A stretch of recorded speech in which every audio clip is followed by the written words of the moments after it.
আজি আমি ৰাইজৰ দলৰ তৰফৰ পৰা আমি আজি উচ্ছেদিত লখিমপুৰৰ উচ্ছেদিত ৰাইজৰ খবৰ ল'বলৈ আহিছোঁ। উচ্ছেদিত ৰাইজৰ খবৰ ল'বলৈ আহি গম পালোঁ যে আজি গুণগুণহঁতৰ পথাৰ ৰুব, ভূঁই ৰুব, দ মাটি পিছে ধুই ৰুব। সেইকাৰণে আমি ভাবিলোঁ যে নাই ঠিক আছে, পথাৰলৈ বহুত দিন যোৱা নাই, একেলগতে গুচি যাওঁ।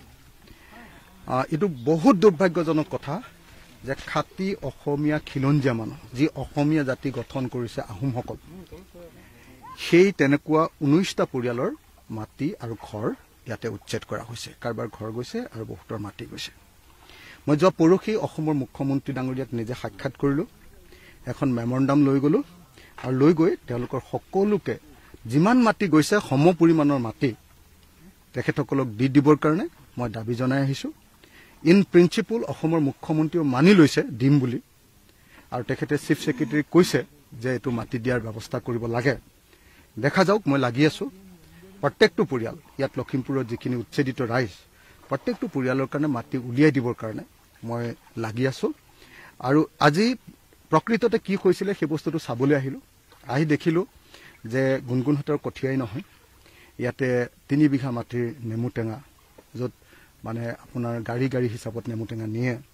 গুণগুণহঁতৰ দদাইদেউ ন, কি হয় তাঁতৰ গাঁৱৰীয়া নিচাদৰ, গুণগুণহঁতৰ নিচাদৰ সিহঁতৰ 3 বিঘা মাটিৰ আপোনাৰ নেমু টেঙা লৈ গুচি গৈছে, ভাঙি দিছে। মই বুজি নাপালোঁ যে যিটো ঠাই পৰি থকা মাটিত অসমৰ খিলঞ্জীয়া পৰিয়াল কেইটামানে তাত খেতি কৰি আছে, কোনোবা আহোম পৰিয়াল, কোনোবা খ্ৰীষ্টিয়ান পৰিয়াল আৰু কোনোবা একদম গৰীয়া পৰিয়াল। গৰীয়া, মই গৰীয়া বুলি শব্দটো এইকাৰণে কৈ দিছোঁ যে মানুহবিলাকে মানে বাংলাদেশী কৈ থাকে যে একদম পুৰণি গৰীয়া পৰিয়াল, তেনেকুৱা পৰিয়ালৰ ঘৰবিলাক ভাঙি দিছে আৰু উচ্ছেদ কৰি দিছে। মই ইয়াত আহিহে গম পালোঁ যে মুছলমান মানুহ বুলি যে যিটো হাল্লা হুলস্থুল লগাইছে তাৰ বেছিভাগেই গৰীয়া মানুহ। সেইকাৰণে সেইদিনা গৈ লখিমপুৰত গৈ তেওঁলোকেও হুলস্থুল লগাইছিল। এতিয়া এই মুহূৰ্তত মই প্ৰত্যেকটো পৰিয়াল যাৰ ঘৰ ভাঙি দিছে, যাৰ মাটি গৈছে, সকলোকে মাটি ঘূৰাই দিবৰ কাৰণে দাবী জনাইছোঁ। গুণগুণহঁতৰ দুখৰ সমভাগী হ'বলৈ আহিছোঁ।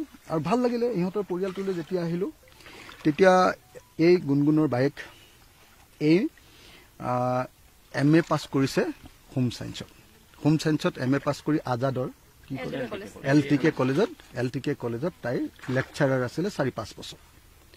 তাৰপিছত সেই কামটো এৰি তাই নিজে কাপোৰৰ ইণ্ডাষ্ট্ৰি বনাইছে, কেইবাখনো শাল বহুৱাই তাতে কাপোৰৰ ইণ্ডাষ্ট্ৰি বনাইছে। নিজৰ ঘৰতে মুগা সূতা কাটে, গল্ডেন থ্ৰেড বুলি যিকেইটা হুলস্থুল কৰি থাকে চৰকাৰে, সেই গল্ডেন থ্ৰেড কটা মানুহবিলাক আমাৰ এই মানুহবিলাক, সেই মানুহৰ মাটি ভাঙি দিছে। মই দেখিলোঁ যে গুণগুণ আৰু আমাৰ তোৰ নাম কি, দুলুমণিহঁতৰ আৰু আমাৰ আপাদৌ ইহঁতৰ পৰিয়ালটোত মানে কেচেৰু গছো উঠিছে। কেচেৰু গছ মানে চাগে জানে, এৰী পুহিবৰ কাৰণে যে আমি কেচেৰু, আৰু অকল পোহাই নহয়, আমিতো এৰী মুগা খাওঁ, এৰী খাওঁ আমি, এৰী পলুটো আজি খাম। আছেনে নাই মুগা লেটা ন? বৰমুগা আছে, মুগাটো খাম। মুগাটো এৰীটো বেছি ভাল খাবলৈ, হয়নে নহয়? আজি পুৰা দগৰা খাব লাগিব। তদগৰ আছেতো? আৰু আজি আমি সূতাও কাটিম, গল্ডেন থ্ৰেড বুলি যাক কয়, সেইটো সূতাও কাটিম। আৰু প্ৰত্যেক ঘৰ মানুহৰ এবাৰ খবৰ ল'ম। আৰু প্ৰথমতে আহি খেতি কৰিলোঁ, অকণমান বহুতো কৰিব নোৱাৰোঁ, অলপ মানুহৰ লগত সহমৰ্মিতা প্ৰকাশ কৰিবৰ কাৰণে আহিলোঁ। ভাল লাগিলে। আৰু আমি সকলোৱে এটাই বস্তু, আপুনি যে এই গুণগুণৰ মানে দুলুমণি আৰু গুণগুণৰ যে এই কণ্ঠটো শুনিলে, অসমীয়া জাতিৰ দপদপাই থকা কণ্ঠটো শুনিলে, মই আহিহে গম পালোঁ কেলে সেইটো কণ্ঠ আছে সিহঁতৰ, বেলেগৰ যে নাই। কেলে আছে সিহঁতৰ? এই কাৰণে যে সিহঁতি নিজে নিজৰ ওপৰত নিৰ্ভৰশীল। গুণগুণৰ পৰিয়ালে নিজে আপোনাৰ হেৰিয়াৰ ইণ্ডাষ্ট্ৰি খুলিছে, এণ্টাৰপ্ৰনিয়াৰ হয়, কলেজৰ টিচাৰ এৰিয়া। এই গুণগুণ নিজে আকৌ হোম ছায়েন্সত দিয়ে, স্নাতক ডিগ্ৰীধাৰী। গতিকে ইহঁতি কালৈ ভয় কৰিবলগীয়া নহয়, কোনেও কাকো খুৱাই থকা নাই ইয়াতে। ইহঁতি নিজে নিজক খুৱাইছে, নিজৰ কলেজৰ চাকৰি এৰি থৈ আহি নিজে ইয়াত ইণ্ডাষ্ট্ৰি খুলিছে, এণ্টাৰপ্ৰনিয়াৰ হয়। নিজে মুগা সূতা কাটে, মুগা সূতা কাটি বিক্ৰী কৰে, নহ'লে বা নিজে তাঁত বয়।